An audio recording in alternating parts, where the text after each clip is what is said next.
Good morning, ladies and gentlemen. My name is Alona Taraka, and welcome back to WIJT video show on our YouTube channel.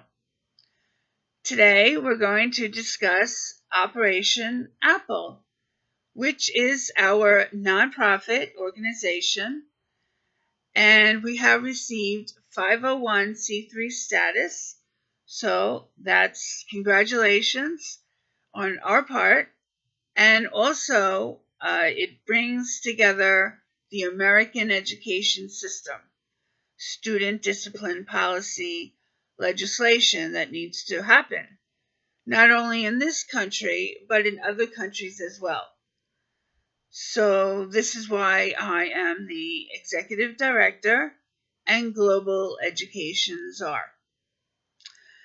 Operation Apple, whose mission is to raise funding to implement more restorative practices in our school systems, is a direct response from the initiative of dismantling the school to prison pipeline from the American Bar Association.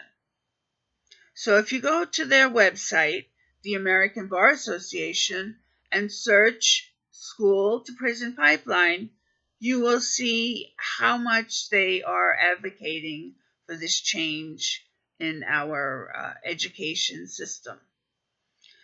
So this morning we came across some good news that is happening out there in America. We have Representative Burrows from the House of Representatives in Texas who has introduced House Bill number 6.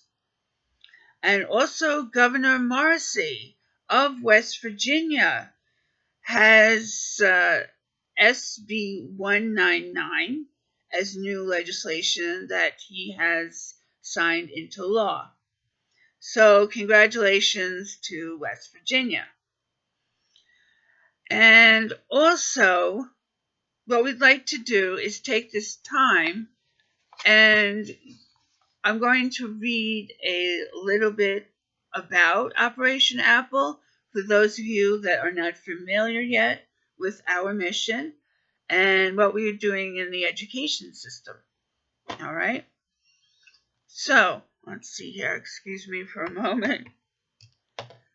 The name of this initiative, or our nonprofit program, is UN24, Operation Apple Global Peace Program in Education.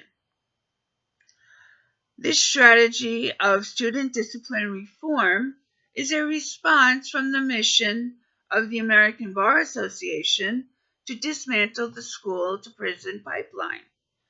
It offers a school system, an alternative strategy to discipline students within the American education system and beyond, which is further broken down into how different states use student discipline policies to ensure a student understands the consequences of their infraction according to their state and local discipline policy legislation.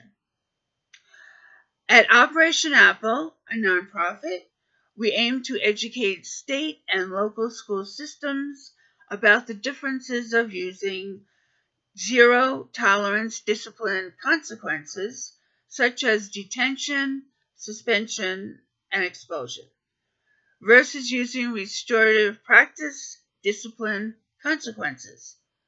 Every state is different. Every local government is different. Operation Apple also works on a global level and communicates with other countries to further advocate using restorative practice discipline policies in their school systems as well. At Operation Apple, we offer a guide to implement our restorative practice program that encompasses the entire school system towards gaining support from its outside community as well. The mission of Operation Apple is to raise funding for your school system to implement restorative practice programs, such as UN24. In research, we are not the only one. We offer a program with a fee of $100, of which the school system needs to complete an application and liability waiver. UN24 is a unique student discipline program that focuses on implementing peace corners and peace rooms throughout a school system. Peace corners are used in K through 5 or K through 6 classrooms where there is a designated corner in the classroom for students to go if they need an emotional mental break from the lesson to do a silent 10 to 15-minute activity that will help the student to refocus and come back to a more ready student to learn. A peace room is usually found in a middle or high school. It is a designated classroom that offers a 1 to 2 week curriculum that teaches life skills to these students instead of receiving a zero tolerance discipline consequence. So, I hope from this reading and this morning you better understand how the Operation Apple organization works and how it can benefit you and your school district. If you happen to be on a board of education or superintendent or even a politician that is looking for some benefits that they could add to the state education system, as we are seeing now that much of the federal funding that is being taken away from our states, they need to come up with some creative ways on how to raise this funding in order to implement some of these restorative practice programs. So, it is suggested that you try to find, grants or nonprofit organizations that are able to help you fund these restorative practice programs into your school system. All right. And that, of course, is going to help the student as well benefit from a more successful academic career.